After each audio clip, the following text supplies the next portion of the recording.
Well, hello there, you absolutely fabulous person. This is Melinda Balling. Thank you so much for calling our Quantum Leap hotline this weekend. Well, if you've been around the hotline for any time at all, you know how I feel about the power of self-talk. So today I want to share with you some excerpts from a great article that I read regarding, well, self-criticism. And I think most of us have that inner voice sometimes that isn't exactly uplifting and is sometimes telling us we're not good enough or doing enough or didn't do it well enough. So self-criticism is sneaky and it can dress up like motivation, whispering things like, you should have done more, or why can't you get it right? And at first, it may seem like it's pushing you forward, but eventually, I think you'll agree, it wears us down. And that mental heaviness you're carrying, well, that's second-guessing, guilt, and invisible pressure to be perfect. That's burnout, and a lot of it comes from the way that we speak to ourselves. But in this article, it was pointed out there's a better way. You don't have to hustle through life with a harsh inner voice as your coach. Oh, my goodness. That really can hit home.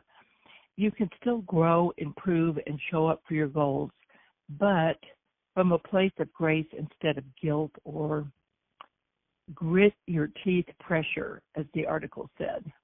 I thought that was interesting. Been there? Yes, I have. So here are some of the hidden costs of self-criticism.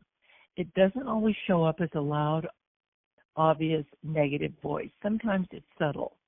It hides in the sigh that you let out when you look in the mirror, okay?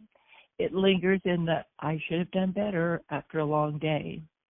It's the constant replay of a conversation you wish had gone differently.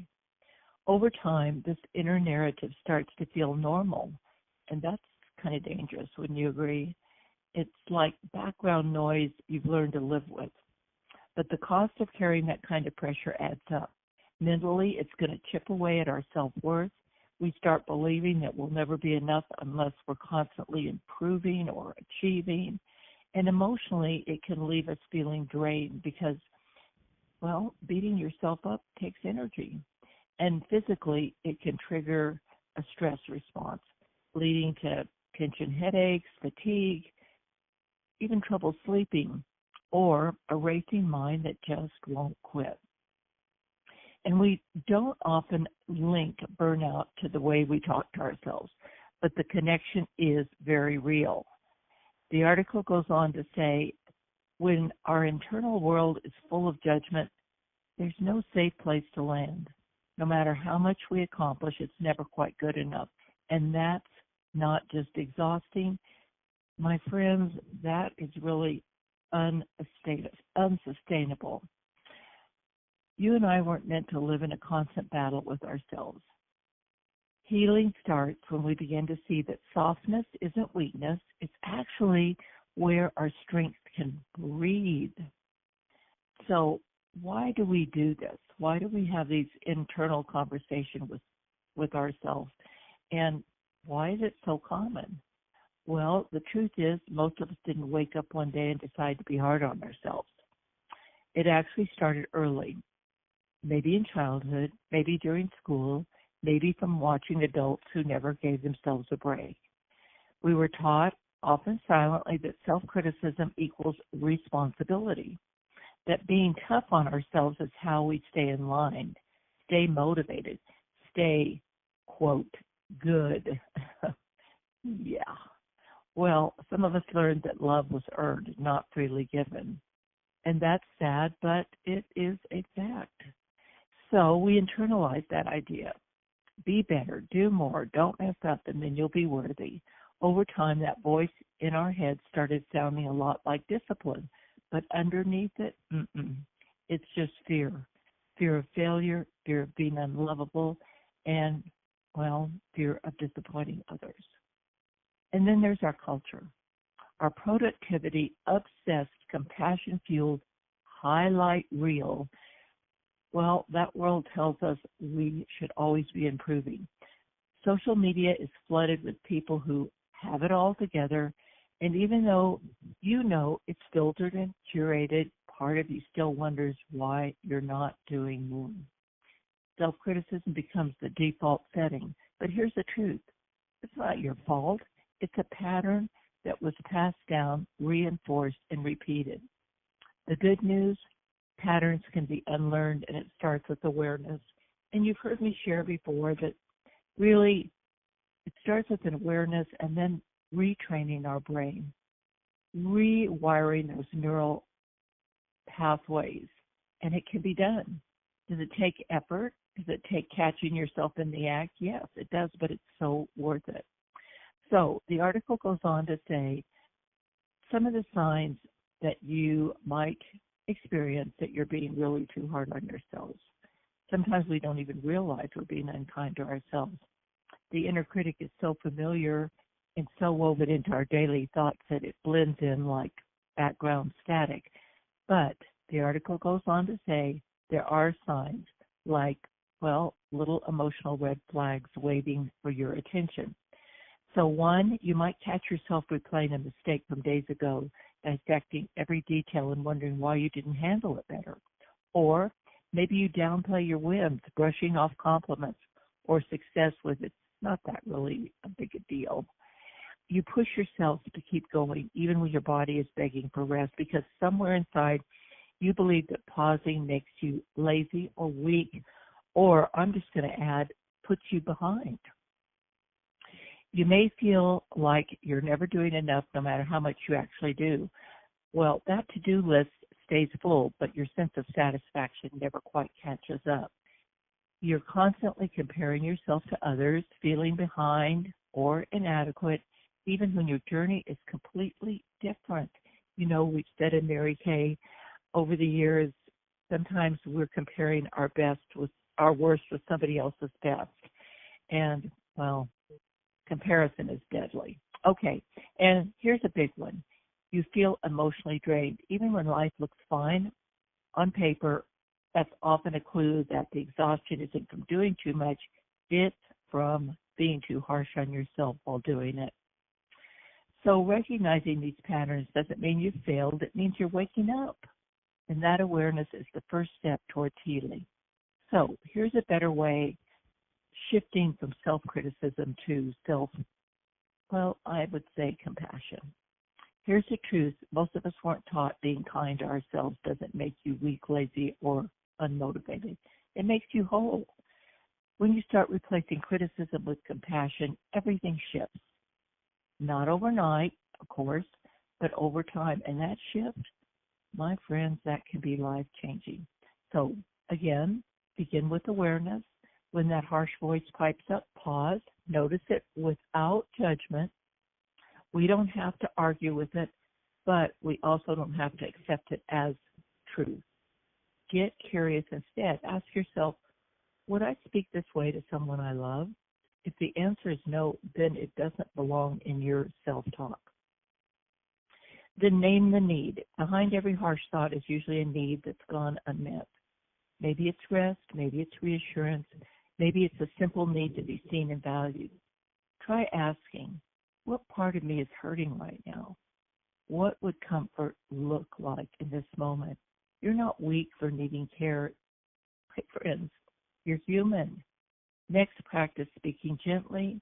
It might feel awkward at first, but start small. Try saying to yourself, it's okay to be learning, or I'm doing my best, and that matters. Over time, this creates a safer inner environment and one where you can actually grow, heal, and thrive. And finally, let go of the myth that beating yourself up helps you improve. The truth is, I love this, and this is directly from the article. People don't bloom under pressure. They bloom in safety, in warmth, in spaces where grace is allowed to exist. So true.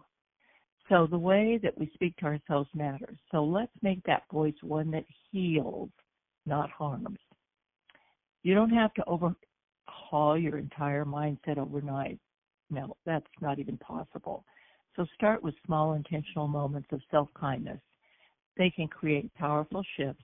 Think of these practices as tiny seeds of gentleness you plant each day, each one helping you grow a more compassionate relationship with yourself. And from the article directly, I'm going to give you the ones that they mentioned. The 5-minute check-in, take a few moments, morning or evening, to pause and ask yourself, how am I really feeling today? What do I need emotionally, physically, and spiritually? And write those answers down. Even just a sentence or two helps you stay connected to yourself instead of running on autopilot. Mirror talk, and you've heard me talk about this before, and I know it might sound a little cheesy, but looking in the mirror and saying something kind to yourself is really powerful. You can start simple with, I'm proud of how far I've come. I'm allowed to rest. Say it like you mean it, even if you don't fully believe it yet. And then into the day reflection, instead of replaying everything that went wrong, ask, what did I handle well today? Where did I show up, even in a small way? And I'm going to add, where did you show up for yourself? Celebrate effort, not just results. Okay, I'm going to say that again. Celebrate effort, not just results. And you can use gentle mantras. Well, here are some examples that they gave. Let's see. I'm allowed to be a work in progress. I choose grace over pressure. Rest is part of the journey. You can write them in your journal, put them on sticky notes, or repeat them in your mind when self-doubt creeps in. And here's one I think is pretty important. Unfollow to unwind. Take a look at the content you're consuming daily. If certain social media accounts make you feel less than or behind, it's okay to mute or unfollow. Curate a feed that supports your mental wellness. I'm just going to add to this. Reduce the time that you spend on social media, looking at your feed, looking at your phone. I mean, what is that doing to enrich your life? I mean, I ask you, how much time are you spending just giving it away with no real results?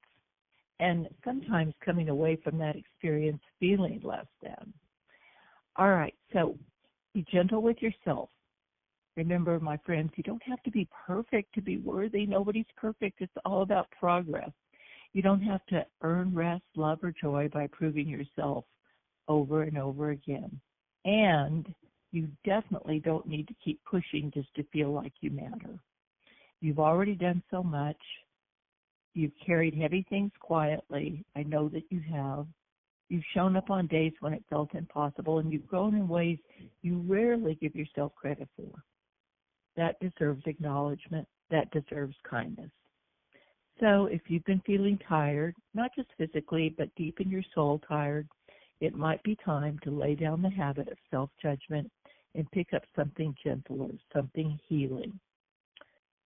The article mentions to try one small practice today. Speak one kind word to yourself. Catch one critical thought before it spirals. That's enough, really. It is. You're not broken. You're becoming. I love that. Yes, every day in every way, we are growing and becoming better and better.